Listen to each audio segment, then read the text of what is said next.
आनो भद्राः क्रतवो यन्तु विश्वतः।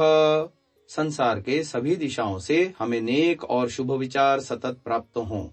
मानवता अपनी देवी है, ज्ञान हमारा भैया है, मेहनत अपनी बहना है, धरती माँ की गोदी में सत्य जीवन साथी संग हर हित जीते रहना है। समादरणीय महानुभावों, वंदनीय माताओं बहनों, हमने संध्या की एक प्रवचन माला गत रविवार से प्रारंभ की थी। आज इस सत्संग में कुछ नए लोग भी जुड़ रहे हैं जो इस आचार्य संदीप जी द्वारा चलाए जा रहे प्रवचन माला में पिछला जिन्होंने नहीं सुना था उनके लिए थोड़ा सा शॉर्ट समरी कर देता हूं। गत रविवार को हमने बताया कि हमें संध्या क्यों करनी चाहिए।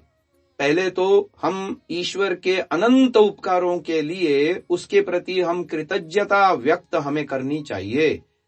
ग्रेटिट्यूड है ना, हमें धन्यवादी होना चाहिए ईश्वर का। इसलिए ईश्वर को धन्यवाद करने के लिए हम संध्या करते हैं, ये सबसे बड़ा और मुख्य काम है। दूसरा, ईश्वरीय शुभ गुण कर्म स्वभाव से अपने शुभ गुण कर्म स्वभाव का सुधरना। हम चाहते हैं जीवन में सुधार, हम चाहते हैं जीवन में उन्नयन, प्रगति, तो ये ईश्वर के माध्यम से संभव है। वैदिक संध्या से ये लक्ष्य प्राप्त किया जाता है। तीसरी बात बताई थी, हम सुसंस्कारों में वृद्धि चाहते हैं, कुसंस्कारों का क्षय अथवा नाश चाहते हैं। ये भी हम वैदिक संध्या के माध्यम से लक्ष्य को प्राप्त कर सकते हैं। चौथी बात बताई थी, हम जीवन में सुख, शांति, प्रसन्नता, आह्लाद आदि की वृद्धि चाहते हैं और इसके ऑपोजिट तनाव है ना, डिप्रेशन, अवसाद और चिंता, भय, ये सारे नकारात्मक भावों से हम ऊपर उठना चाहते हैं। तो यदि सुख, शांति, प्रसन्नता, आह्लाद, निर्भीकता, इन गुणों की प्राप्ति करनी है और जितने भी जीवन में भय है, शोक है, तनाव है, चिंता है, इनसे मुक्त होना है तो हमें ईश्वर उपासना, संध्या उपासना करनी चाहिए। और बताया था कि ईश्वर की उपासना करने से हमारे जीवन में दैवीय संपदाएं बढ़ती हैं, जैसे क्षमा, तपस्या, पुरुषार्थ, समय का अनुपालन और धर्म का अनुष्ठान, सत्य, अहिंसा आदि पे दृढ़ रहने की क्षमता। ये दैवीय संपदाएं हैं जो हमारे जीवन में बढ़ती चली जाती हैं। और अंतिम बात बताई थी कि राग, द्वेष और अज्ञान, मोह, अहंकार, मिथ्याभिमान, स्वस्वामी संबंध, ये जो हमारे समाधि में बाधक तत्व हैं, ये ईश्वर उपासना से नष्ट होते हैं। राग द्वेष में कमी आती है, जीवन में सम रहने की स्थिति आती है, सुख आए दुख आए दोनों में सम रहने की स्थिति आती है ईश्वर उपासना करने से। तो संध्या करने से असंख्य लाभ हैं और न करने से हानियां ही हानियां हैं, इसलिए संध्या अवश्य करनी चाहिए। फिर हमने आपको ओंकार, गायत्री मंत्र शिखा बंधनम के रूप में हमने संध्या का प्रथम मंत्र बताया था और उसकी विस्तृत व्याख्या आरंभ कर दी थी, जिसमें ओंकार की व्याख्या हमने आपके समक्ष कर दी थी, जिसमें हमने शरीर के अंदर महर्षि दयानंद जी की जो साधना पद्धतियां हैं वो सुषुम्ना आधार लिए हुए हैं। सत्यार्थ प्रकाश के 7वें समुल्लास में महर्षि दयानंद जी ने स्पष्ट लिखा है कि व्यक्ति जब भी ध्यान करना चाहे शुद्ध शांत एकांत देश में जाए और नाभि, हृदय, कंठ, नेत्र, शिखा अथवा पीठ के मध्य हाड़ में किसी स्थान पर अपने ध्यान को केंद्रित करके आत्मा और परमात्मा का विवेचन करके परमात्मा में प्रवेश करके मग्न होवे। ये वहां पर लिखा है सत्यार्थ प्रकाश के 7वें समुल्लास में अष्टांग योग की व्याख्या लिखते हुए। तो पीठ के मध्य हाड़ में जो 7 केंद्र हैं उनको प्राणायाम मंत्र के माध्यम से भी ऋषि दयानंद ने संध्या में अभिव्यक्त किया है, जो नीचे से ऊपर चलता है। ओम भू, ओम भुवः, ओम स्वः, ओम महः, ओम जनः, ओम तपः, ओम सत्यम।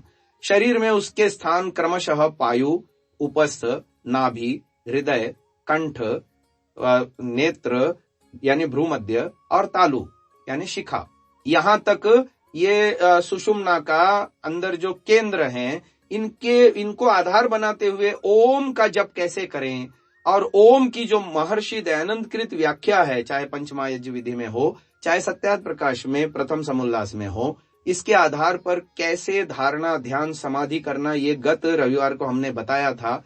नए श्रोता हैं उनके लिए संक्षेप से बता देता हूं, और जो गत रविवार का प्रवचन सुनना चाहते हैं उनको ऑडियो मिल जाएगी, अथवा मंगलवार तक मेरे YouTube चैनल पर उसका प्रवचन भी वीडियो रूप में आ जाएगा। तो महानुभावों, ये बताया गया था कि भूलोक संबंधी निचले 3 चक्र हैं जो ओंकार में अकार को रिप्रेजेंट करता है, यानी पायु और उपस्थ और नाभि, ये भूलोक संबंधी 3 मर्मस्थल हैं। और फिर भुवः लोक संबंधी यानी अंतरिक्ष लोक संबंधी जो उकार रिप्रेजेंट करता है, वो हमारे नाभि से शुरू करके नाभि, हृदय और कंठ, ये 3 पॉइंट हैं। और फिर कंठ से ही द्युलोक शुरू हो जाता है, और कंठ, भ्रूमध्य और तालु, ये 3 पॉइंट जो है ना द्युलोक के हैं, जो मकार से रिलेटेड हैं। और हमने एक श्लोक भी उद्धृत किया था, अकारम चाप्युकारम च मकारम च प्रजापतिः वेदत्रयान् निरदुहद भूर्भुवः स्वरितीति च। 3 वेदों से प्रजापिता परमात्मा ने जो है जैसे ऋग्वेद से ज्ञान, यजुर्वेद से कर्म और सामवेद से उपासना, है ना, तो तीनों वेदों से इसको दुहा और भू भुवः स्व के रूप में प्रतिष्ठित किया। भूलोक यानी स्थूल अस्तित्व हमारा, जिसमें हमारे लिए परमात्मा ने 2 प्रकार का निर्धारण, एक लिंग निर्धारण और जाति निर्धारण किया है। जो हमारी स्थूल बॉडी है, शरीर है, पार्थिव शरीर इसको कहते हैं, पृथ्वीमय शरीर, तो ये भूमय है, उसको दिखाने वाले 3 चक्र नीचे के हैं, जिसमें विराट, अग्नि, विश्व, ये आकार से संबंधित नाम हम पिरोते हुए ईश्वर का ध्यान कर सकते हैं। और फिर अंतरिक्ष लोक नाभि से शुरू होता है। इसके लिए भी हमने आपको एक वेद मंत्र बताया था, यजुर्वेद का मंत्र है, नाभ्या आसीत अंतरिक्षम शीर्ष्णो द्यौः समवर्तत पद्भ्याम भूमि। तो ये यजुर्वेद के मंत्र से हमको ये हिंट मिलती है। तो नाभि से शुरू करके हिरण्यगर्भ, और फिर हृदय में प्राणमय कोश है, यहाँ वायु, और फिर कंठ में मनोमय कोश है, यहाँ पर तेजस, और यहीं से द्युलोक शुरू होता है। तो द्युलोक का पहला मकार से निकलने वाला नाम है ईश्वर, और फिर यहाँ आदित्य भ्रूमध्य में, और फिर तालु में प्राज्ञ। इन नामों को धारणा बनाते हुए हम ओंकार की आदर्श रूप में उपासना कर सकते हैं। फिर 3 महाव्याहृतियों के विषय में बताया था। आज मैं आपको गायत्री मंत्र, जो महर्षि दयानंद जी ने व्याख्यात किया है पंच महायज्ञ विधि में, उसकी विशेष व्याख्या करूंगा। जैसा कि मैंने कहा, अ उ म का संबंध मनुस्मृति का हवाला देते हुए ऋषि दयानंद ने भू भुवः स्व से जोड़ा है। अ का संबंध भू से, उ का संबंध भुवः से, और म का संबंध स्व से। ऐसे ही अ और भू का संबंध गायत्री मंत्र के प्रथम चरण से है, तत्सवितुर्वरेण्यम, और उ का संबंध भुवः से है, और इन दोनों का संबंध बीच वाले चरण से है, भर्गो देवस्य धीमहि। और जो मकार है ओम में, और तीसरी जो महाव्याहृति है स्वः, इन दोनों का संबंध यानी मकार और स्वः का संबंध अंतिम चरण से है गायत्री मंत्र में, धियो यो नः प्रचोदयात्। आज हम उसको विशेष रूप से जानेंगे। तो गायत्री मंत्र को भी आप सुषुम्ना में एक एक मर्म स्थल में एक एक शब्द को पिरोते हुए साधना कर सकते हैं। जैसे तत् शब्द को आप भू नामक चक्र में पिरोएंगे, जो सबसे नीचे पायु में है। फिर उपस्थ में सवितुः शब्द को पिरोते हुए ध्यान कर सकते हैं। उससे ऊपर नाभि में आइए, वरेण्यम शब्द को वहां पर पिरोते हुए ध्यान कर सकते हैं। हृदय चक्र, जैसा कि हमने गत रविवार को भी बताया था, दोबारा एक बार बता देता हूं। महर्षि दयानंद जी के अनुसार उनके लिखे हुए ऋग्वेदादि भाष्य भूमिका ग्रंथ उपासना प्रकरण में उन्होंने एक प्रमाण देते हुए ईश्वर प्राप्ति का मार्ग और स्थल सुनिश्चित किया है, और वो है हृदय। कौन सा हृदय? ये जो रक्त प्रक्षेपक हृदय नहीं, सुषुम्ना में जो एक बीच का पॉइंट बनता है, वहां लिखा है, ऋषि दयानंद के शब्द हैं, नाभि से ऊपर, कंठ से नीचे, दोनों स्तनों के बीच में। यदि आप एक लाइन ऊपर से नीचे कंठ से नाभि तक ले लो और फिर दोनों स्तनों के बीच में एक सीधी रेखा बनाओ, तो जहां पर वो बिंदु आएगा वो यहाँ पर है गड्ढा सा, तो वहां पर सुषुम्ना में ब्रह्म प्राप्ति का स्थल है, तो वहां पर भर्ग शब्द को पिरोया जाएगा। अब फिर आगे कंठ में हमारा मनोमय कोश का केंद्र है। बताता चलूं, पांचों कोशों के धारणा स्थल है नाभि अन्नमय कोश के लिए, हृदय प्राणमय कोश के लिए, कंठ मनोमय कोश के लिए, भ्रू मध्य विज्ञानमय कोश के लिए और तालु में आनंदमय कोश के लिए हम धारणा बना सकते हैं, जिसमें देवस्य शब्द यहाँ कंठ में मनोमय कोश के लिए आया। और फिर भर्गो देवस्य धीमहि अगला शब्द है, वो यहाँ पर भ्रू मध्य में विज्ञानमय कोश में हम पिरो करके ध्यान कर सकते हैं। उसी प्रकार धियः यः नः हृदय में प्रचोदयात्, इस प्रकार से हम गायत्री मंत्र को एक एक शब्द को एक एक स्थल में पिरोते हुए ध्यान कर सकते हैं। आइए महर्षि दयानंद कृत अर्थों पर विचार करते हैं और फिर इनका जो संबंध मैंने बताया, अकार का भू से तत्सवितुर्वरेण्यम से, उकार का भुवः से, भर्गो देवस्य धीमहि से, और फिर मकार का स्वः से और धियो यो नः प्रचोदयात् से क्या संबंध है, इस पर अंत में चर्चा करेंगे। तो महर्षि दयानंद जी लिखते हैं, भूरिति वै प्राणः। महानुभाव, हम दिन भर प्राण का सेवन करते हैं, दिन भर ही नहीं रात भर भी सेवन करते हैं। बाकी सारी इंद्रियां हमारी शांत हो जाती हैं जब हम सुषुप्ति में गाढ़ निद्रा में चले जाते हैं, लेकिन प्राण तो फिर भी चल रहे होते हैं, प्राण और अपान, है ना।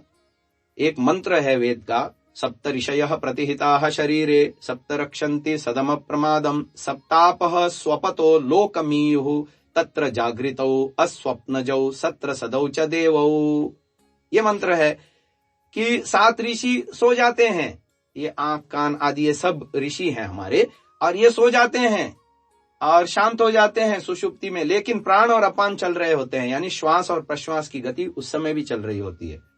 यानी जन्म से लेके मृत्यु पर्यंत ये प्राण ईश्वर हमारे लिए चला रहे हैं। इसलिए ईश्वर को भू यानी प्राणों से भी प्रिय ऋषि दयानंद ने लिखा।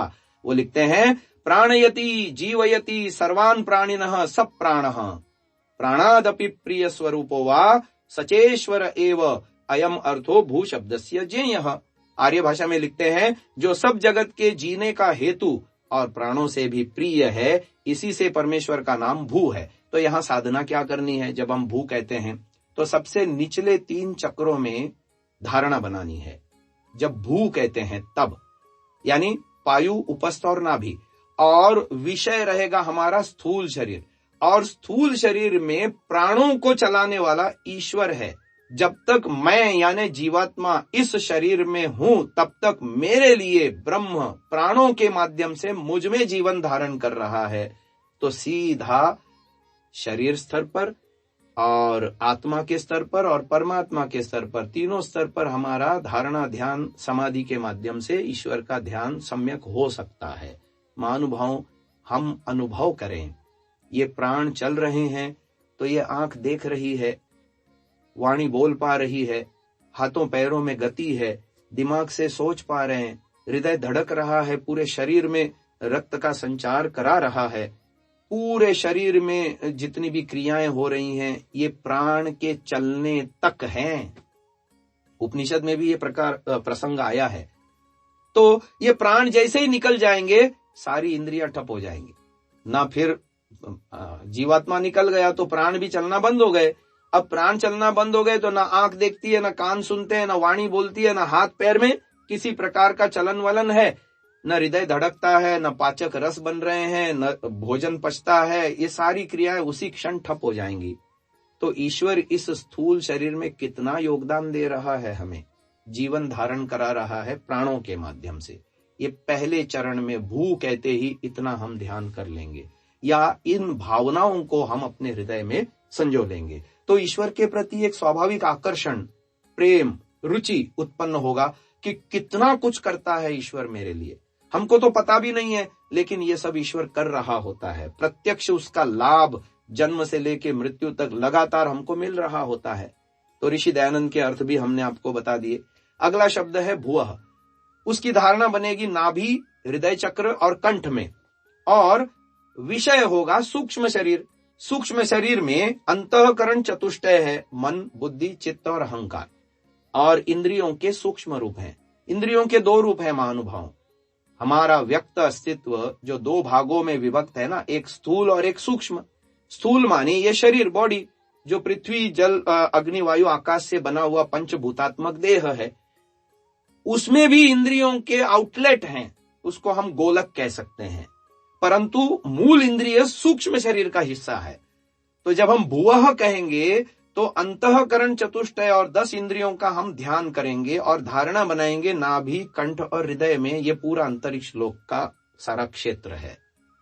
और वहां पर ऋषि दयानंद कितना सुंदर लिखते हैं, यो मुमुक्षूणाम मुक्तानाम स्वसेवकानाम धर्मात्मनाम सर्वं दुःखम अपानयति दूरी करोति सो अपानो दयालुरीश्वरोस्ति अयम भुवः शब्दार्थोस्ति बोध्यम। यहां पर पहले वाले शब्द में, भू शब्द में प्राण का संबंध जोड़ा, भुवः शब्द में अपान शब्द को जोड़ा, और अपान ईश्वर का भी नाम है। शरीर में भी एक वायु है जिसका नाम है अपान। जब ये अपान वायु क्या करता है, शरीर से मल, अपशेष आदि को निष्कासित करता है। यदि ये मल और अपशेष शरीर में ही रह जाएं तो दुखी हो जाए व्यक्ति, रोगी हो जाए और दुखी हो जाए। और ये जब शरीर से व्यवस्थित निकलते रहते हैं, मल है, मूत्र है, पसीना है, दुर्गंध है, और जितने भी टॉक्सिन्स हैं शरीर में इकट्ठे हुए, ये जब अपान नामक वायु के माध्यम से निकलते हैं, ऐसे ही ईश्वर भी हमारे लिए अपान नाम से एक महत्वपूर्ण भूमिका हमारे जीवन में अदा करता है। वो क्या भूमिका है?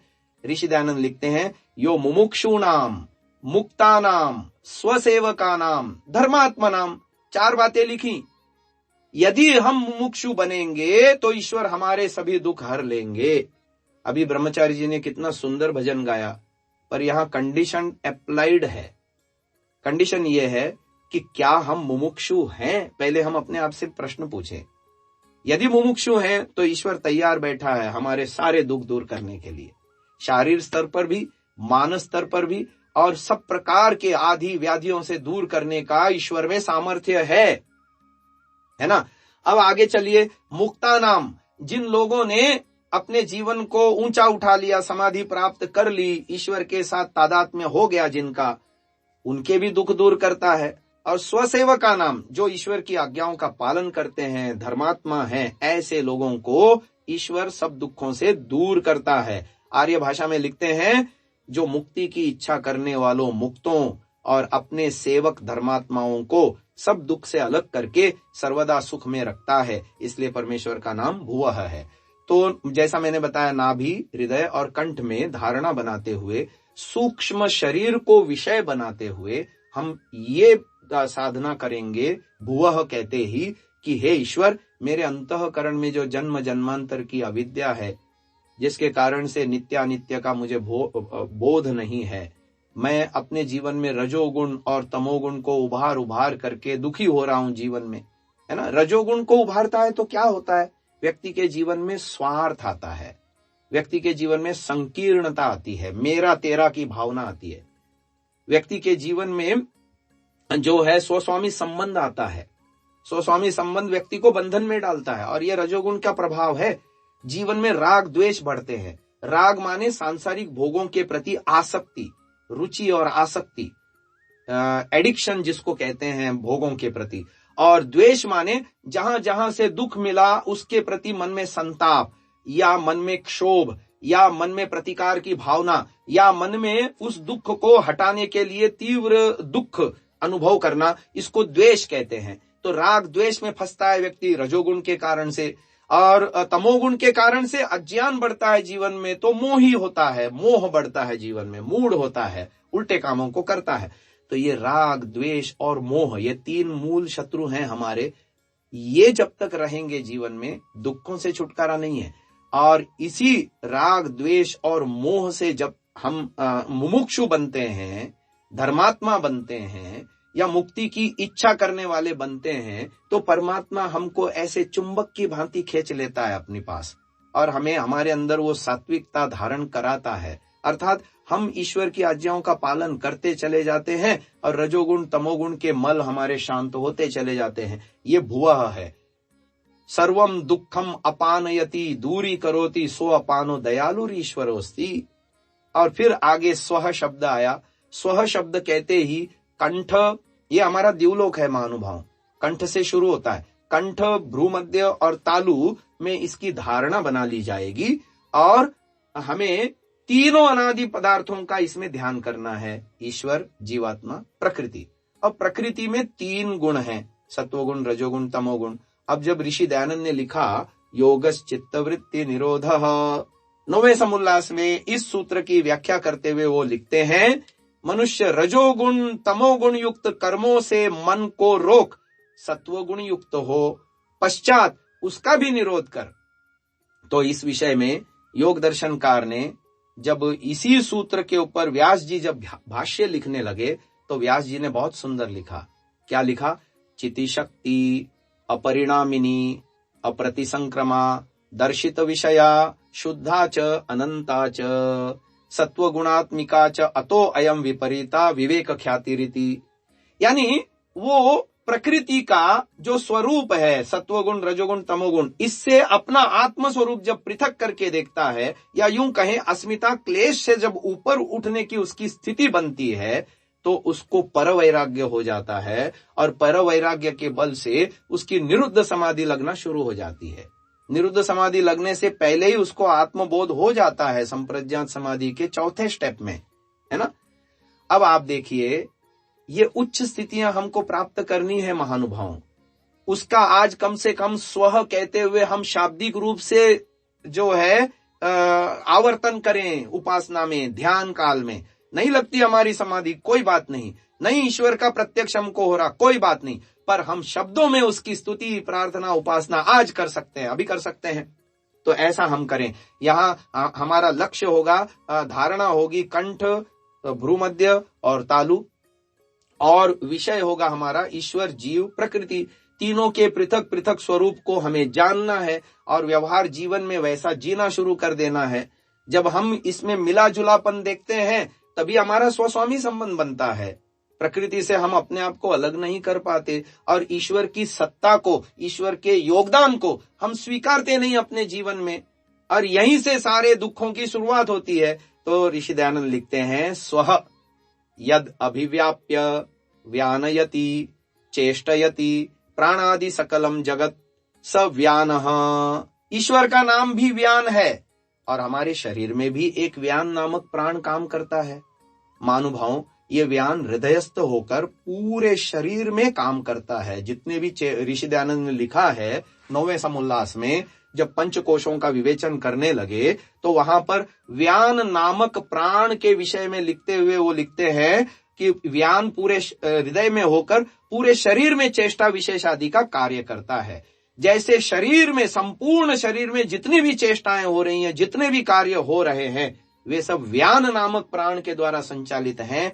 ऐसे ही पूरे ब्रह्मांड में व्यापक होकर के ईश्वर इस पूरे ब्रह्मांड को चला रहा है। यद अभिव्याप्य व्यानयति चेष्टयति चेष्टति प्राणादि सकलम जगत स व्यानः सर्व अधिष्ठानम बृहद ब्रह्मेति खलु अयम स्वः शब्दार्थोस्ति इति मंतव्यम।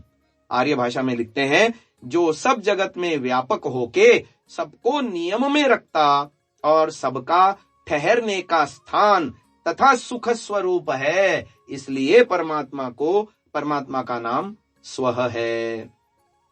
अब आगे चलते हैं। जैसा कि मैंने कहा, आप में से कई महानुभाव अग्निहोत्र भी करते होंगे। महर्षि दयानंद जी ने अग्निहोत्र में जो दैनिक हवन के मंत्रों में प्रातःकालीन सायंकालीन मंत्रों के बाद 4 मंत्रों का विनियोग दिया है। भूरग्नये प्राणाय स्वाहा, भुवः वायवे अपानाय स्वाहा, स्वरादित्याय व्यानाय स्वाहा। आपने ध्यान दिया होगा, वहां पर भी भू, अग्नि, प्राण, ये 3 शब्द आए। फिर दूसरे वाले मंत्र में आया भुवः, वायु, अपान। अब तीसरे वाले मंत्र में आया स्वः, आदित्य, व्यान। और वही की वही गायत्री मंत्र में भी साधना है पूरी की पूरी। 3 महाव्याहृतियों के माध्यम से हम ये ध्यान कर सकते हैं कि परमपिता परमात्मा मेरे स्थूल अस्तित्व में प्राणों के माध्यम से सक्रिय है। परमपिता परमात्मा मेरे सूक्ष्म अस्तित्व में अपान के माध्यम से सक्रिय है और मुझे दुखों से छुड़ाना चाहता है, बशर्ते मैं अपने मन बुद्धि इंद्रियों का धर्म के पक्ष में, सत्य के पक्ष में, न्याय के पक्ष में, ईश्वर आज्ञा के पक्ष में सदुपयोग करना शुरू कर दूं। व्यक्ति दुखों से छूटना चाहता है परंतु दुखों के कारणों को हटाना नहीं चाहता। व्यक्ति सुखों को प्राप्त करना चाहता है परंतु सुख के साधनों को अपनाना नहीं चाहता। भला सुख कहां से मिलेगा उसको, और भला उसके दुख कम कैसे होंगे? तो ये करना पड़ेगा। महानुभाव, ये वैदिक संध्या हमको सिखाएगी कि हाँ, बुद्धि का हमको ऐसे उपयोग करना है, मन का हमको ऐसे उपयोग करना है, इंद्रियों का हमको ऐसे उपयोग करना है, और शरीर के माध्यम से ईश्वर की आज्ञा का ऐसे पालन करना है। और श्रेय अपने को नहीं लेना, ईश्वर को देना। ईश्वर के माध्यम से ज्ञान हमारे अंदर आता है, ईश्वर के माध्यम से ऊर्जा हमको मिलती है, ईश्वर के माध्यम से हमको ये सारे सृष्टि के पदार्थ बने बनाए मिलते हैं। जीवात्मा चाहे केवल अपनी इच्छा से सृष्टि का एक भी पदार्थ बना नहीं सकता, और उन निर्मित पदार्थों का उपयोग करने की सद्बुद्धि ईश्वर देता है। ज्ञान विज्ञान, मनुष्य का ज्ञान नैमित्तिक है, बिना सिखाए वो सीखता नहीं। तो मनुष्यों ने अपने माता पिता गुरुजनों से सीखा, उनको उनके माता पिता गुरुजनों ने सिखाया। ऐसे ही आदि सृष्टि में ईश्वर ने हम सब मनुष्यों को सिखाया और आज भी सिखाता है। अंतर्यामी होकर के अच्छी अच्छी प्रेरणाएं देता है, बुराई के प्रति बचाने की चेष्टा करता है। हम उसकी बात सुने न सुने ये हमारी स्वतंत्रता है, परंतु वो अंदर से संदेश देता है। और आज भी जिस विषय को हम ईश्वर के सामने होकर के, अभिमुख होकर के चिंतन करते हैं, हमको ईश्वर उसका सत्य ज्ञान देता है। तो महानुभाव, ज्ञान देने वाला ईश्वर, शरीर आदि साधन देने वाला ईश्वर, अंदर अन्न आदि से जो अन्न आदि पचाने वाला ईश्वर, पचा करके उससे ऊर्जा देने वाला ईश्वर, उसी के माध्यम से हम सब कुछ खाने पीने करने और जितने भी कार्य हैं जीवन के करने में सक्षम हो रहे हैं। पर हम ईश्वर को श्रेय नहीं देना चाहते, यहां गड़बड़ होती है। तो हम ऐसे साधना करें गायत्री मंत्र की कि भू भुवः स्वः। और फिर आगे कितना सुंदर लिखा, देखो, लिखते हैं, सविता शब्द का अर्थ लिखते हैं, सुनोति, सूयते, सुवति, वा उत्पादयति, सृजति सकलम जगत, स सर्वपिता सर्वेश्वरः सविता परमात्मा, तस्य सवितुः प्रसवे इति मंत्र पदार्थात उत्पत्तेः कर्ता यो अर्थोस्ति स सवितेत्युच्यते इति मंतव्यम। हिंदी में तो बहुत संक्षेप में अर्थ लिखा। ये बाकी सारे शब्द जितने भी सुनोति, सूयते, सुवति, वा उत्पादयति, ये सारे शब्द धातु प्रत्यय से निकल के आने वाले अर्थ हैं। शूंग प्राणी गर्भ विमोचने आदि धातुओं से, सुप्रसवैश्वर्य योहो, इस धातु से सविता शब्द बनता है। उसी के आधार पर ईश्वर के ये सारे नाम परमात्मा के महर्षि दयानंद जी ने सिद्ध करे हैं। सत्यार्थ प्रकाश के पहले समोल्लास में भी दिया है, और ये जो मैंने आपको सुनाया अभिलेख, वो पंचमहायज्ञ विधि में दिया हुआ है। और यही सविता शब्द का अर्थ सत्यार्थ प्रकाश के प्रथम समोल्लास में ईश्वर के 100 नामों की व्याख्या करते हुए भी लगभग यही शब्द दिए हैं। तो महानुभाव, आर्य भाषा में बहुत छोटा सा अर्थ लिखा है, जो सब जगत का उत्पत्ति करने हारा और ऐश्वर्य का देने वाला है। सविता शब्द अग्निहोत्र में जो स्तुति प्रार्थना उपासना के 8 मंत्र आए हैं, उसमें पहले मंत्र में भी आया है, विश्वानि देव सवितर, है ना, वहां भी सवितर। वहां पर जब अर्थ करते हैं ऋषि दयानंद, तो यहां जो पंचमहायज्ञ विधि में 2 बातें लिखी हैं, तीसरी बात एक और जोड़ दी है। वहां पर तीसरी बात क्या जोड़ी है, यहां पर क्या लिखा है, 2 बातें लिखी हैं कि जो सब जगत का उत्पत्ति करने हारा और सब ऐश्वर्य का देने वाला। इन 2 बातों के अलावा अग्निहोत्र के प्रथम स्तुति प्रार्थना उपासना के मंत्र में तीसरा एक और सविता शब्द के साथ जोड़ा है, प्रकाशकों का प्रकाशक। यानी सविता के 3 अर्थ हो गए। पहला तो सकल जगत को उत्पत्ति करने वाला, दूसरा सूर्य आदि लोकों का प्रकाशक, और तीसरा हमें सब प्रकार के ऐश्वर्य देने वाला। तो जब भी हम सविता शब्द को कहें तो ये सूक्ष्म शरीर रूपी और स्थूल शरीर रूपी ऐश्वर्य का दाता ईश्वर है। इस शरीर का निर्माता, हम सबका विधाता ईश्वर है। सृष्टि में जितने भी रत्न आदि भूगोल में बनाए हैं उसने, तरह तरह के अन्न फल फूल आदि, ये सब हमको बना करके देने वाला ईश्वर है और हमारे प्राणों को चलाने वाला ईश्वर है। और ये सारा जितना भी अंदर उत्पन्न हो रहा है ये सब ईश्वर की देन है। ये सविता परमात्मा के द्वारा प्रकाशित है, ये सारा संसार भी और हमारे अंदर भी। महानुभाव, कितना सुंदर ध्यान हो सकता है। देखिए, जब तक हम संध्या के मंत्रों का अर्थ नहीं जानेंगे, उन मंत्रों के अर्थों के अनुसार ध्यान नहीं करेंगे, हमारी समाधि नहीं लगने वाली। केवल मंत्र पाठ करने मात्र से संध्या नहीं होती। हाँ, जो बिल्कुल ही मंत्र पाठ भी नहीं करता उससे तो अच्छा है कोई मंत्र पाठ रूप संध्या करता है, न करने से अच्छा है, परंतु इतने भर से नहीं होती।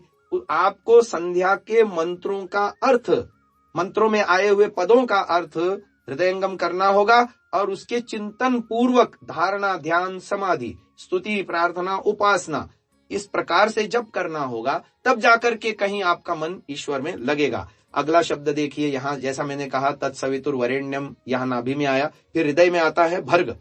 ऋषि दयानंद क्या लिखते हैं, और मैंने जैसा कि कहा ईश्वर प्राप्ति का स्थल बताया है महर्षि दयानंद जी ने हृदय, और उसमें ईश्वर का ध्यान देखो। ऋषि दयानंद के शब्द बता रहा हूं मैं, संस्कृत में कुछ और लिखा है, हिंदी में कुछ और। तो संस्कृत में क्या लिखते हैं, यन निरुपद्रवम निष्पापम निर्गुणम शुद्धम सकल दोष रहितम पक्वम परम अर्थ विज्ञान स्वरूपम तद्भर्गः।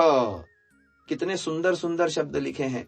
हम यहाँ पर ईश्वर का ध्यान करते हैं, हृदय में प्राणमय कोश यहाँ पर है और हृदय में हम ईश्वर का ध्यान करते हैं। कैसा है वो ईश्वर, निरुपद्रव है, निष्पाप है, और कैसा है, निर्गुण है। यहाँ निर्गुण से तात्पर्य जड़ और जीवों के गुणों से रहित। कौन से गुणों से रहित, जो जीव की स्वभावतः अल्पज्यता है, अल्पशक्तिमत्ता है, उससे रहित, इस अर्थ में निर्गुण। और जड़ों के क्या है, शब्द स्पर्श रूप रसगंध, ये जड़ों के गुण हैं, शब्द स्पर्श रूप रसगंध, इनसे रहित, जड़त्व से रहित। चेतनत्व है उसमें, जड़ता नहीं है, तो उस संदर्भ में वो निर्गुण है। निर्गुणम, फिर शुद्धम, अशुद्धि नहीं है, सकल दोष रहितम, पक्वम परम अर्थ विज्ञान स्वरूपम तद्भर्गः।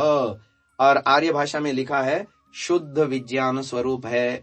और अन्यत्र भी जहां जहां गायत्री मंत्र की व्याख्या करते हैं ऋषिवर दयानंद, एक जगह लिखा है क्लेश नाशक। भर्ग शब्द का अर्थ क्लेश नाशक भी एक जगह किया है महर्षि दयानंद जी ने। तो ये हृदय में हम ध्यान कर सकते हैं। आगे देवस्य, यहाँ कंठ में शब्द को पिरोते हुए मनोमय कोश में हम ध्यान कर सकते हैं। ऋषि दयानंद ने लिखा शुद्ध कामना करने योग्य दिवु क्रीड़ा विजिगीषा व्यवहार द्युति स्तुति मोद मद स्वप्न कांति गतिषु। यहाँ द्युति शब्द का अर्थ लेते हुए जो शुद्ध स्वरूप है, ऐसा अर्थ ऋषि दयानंद ने किया। यो दिव्यति प्रकाशयति खलु आनंदयति सर्वम विश्वम स देवः तस्य देवस्य, जो सब आत्माओं का प्रकाश करने वाला और सबको सुखों का दाता है। और सत्यार्थ प्रकाश में जब इसी मंत्र की व्याख्या करने लगे तो देवस्य का अर्थ करते हुए लिखते हैं जिसकी प्राप्ति की कामना सब करते हैं। देखो यहाँ मनोमय कोश है, मन से हम कामना इच्छाएं तो करते हैं, तो जिसकी प्राप्ति की कामना सब करते हैं, ऋषि दयानंद ने वहां ये लेख लिखा है। फिर आगे आता है यहाँ भ्रू मध्य में, जहां विज्ञानमय कोश है, बुद्धि है, चित्त है और 5 जैनेन्द्रियां हैं, वहां पर हम ईश्वर का ध्यान कर सकते हैं धीमहि शब्द से। तमेव परमात्मानम वयम नित्यम उपासीमहि कस्मै प्रयोजनाय तस्य धारणेन विज्ञान आदि बलेन एव वयम पुष्टा दृढ़ा सुखिनश्च भवेम इति अस्मै प्रयोजनाय। अर्थात उसी परमात्मा को जो विज्ञान स्वरूप है, जैसा मैंने कहा यह विज्ञानमय कोश है और ऋषि दयानंद की व्याख्या में शब्द आए हैं विज्ञान आदि बलेन एव, उसको धारण करने से विज्ञान आदि बल के द्वारा हम पुष्ट होवें, बढ़ें, सुखी होवें, इस प्रयोजन के लिए लिखा। आर्य भाषा में हम लोग सदा प्रेम भक्ति से निश्चय करके, देखो बुद्धि का कार्य ही निश्चय करना है, और ऋषि दयानंद की व्याख्या आर्य भाषा में आ गई। हम प्रेम और भक्ति से निश्चय करके अपने आत्मा में ईश्वर को धारण करें। और फिर आगे का बहुत ही स्पष्ट है महानुभाव, तत्सवितुर्वरेण्यम। हम इस संसार में विचरते हुए, ये जो संसार परमात्मा ने बनाया त्रिगुणात्मक बनाया, सत्वगुण रजोगुण तमोगुण, इसमें से हमको दो चीजों को स्किप करना है और एक चीज को जीवन में धारण करना है, वो है सत्वगुण। तो किसी कवि ने कितना सुंदर लिखा, जगत है सतरज तम रचा, तू तो है रे चैतन्यता, चयन है तेरा हक बड़ा, तू सत ही सत ले रे उठा, तू सत ही सत ले रे उठा। तत्सवितुर्वरेण्यम से यह तात्पर्य है।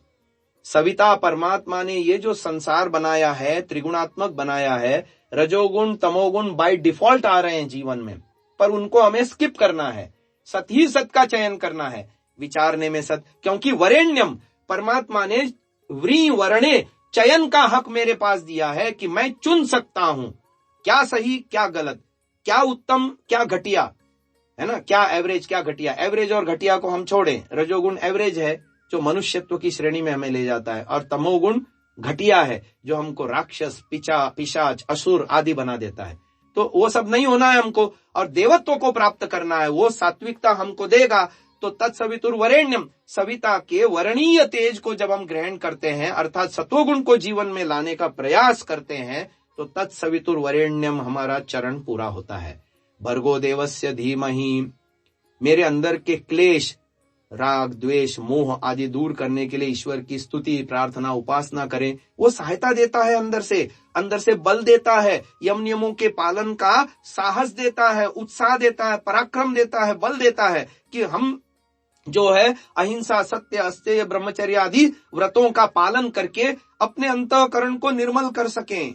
ये है भर्गो देवस्य धीमहि, परमात्मा के उस भर्ग तेज का हम ध्यान करते हैं। और फिर धियो यो नः प्रचोदयात्, हम ईश्वर को साथ साथ अपने जीवन में रखते हैं। धी माने बुद्धि, बुद्धि माने ज्ञान। न्याय दर्शन में ज्ञान और बुद्धि दोनों को पर्यायवाची माना है।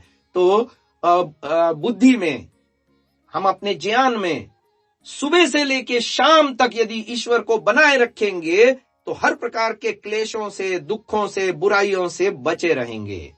और जहां हमने ईश्वर को भुला दिया वहीं अविद्या की मार पड़ती है, वहीं हम अनिष्ट चिंतन करने लगते हैं, अनिष्ट वाणी प्रयोग कर देते हैं, अनिष्ट क्रियाओं को कर देते हैं, क्योंकि पीछे से स्वभाववश कुसंस्कार आ रहे हैं, वो हमको प्रभावित करते हैं। आलंबन आने पर हम वही राग द्वेष मोह में फंस करके अनिष्ट कार्यों को कर देते हैं। तो इसलिए धियो यो, हे परमात्मा मैं आपसे जुड़ा जुड़ा रहूं, मैं आपसे जुदा जुदा न रहूं, दिन भर आपको याद रखूं, स्मरण रखूं। यह है धियो यो नः प्रचोदयात्। तो हमारे जीवन में स्व यानी सुख आएगा, है ना। हम धर्म का अनुपालन करेंगे तो जीवन में से दुख घटेगा, और सत ही सत का चयन करेंगे, तत्सवितुर्वरेण्यम, तो हमारा जीवन सात्विक देवतुल्य होगा। आज के लिए इतना ही। फिर अगले मंत्र जो है आचमन मंत्र की व्याख्या अगले रविवार को आपके बीच में लेकर आऊंगा। इसको यहीं विराम देते हैं।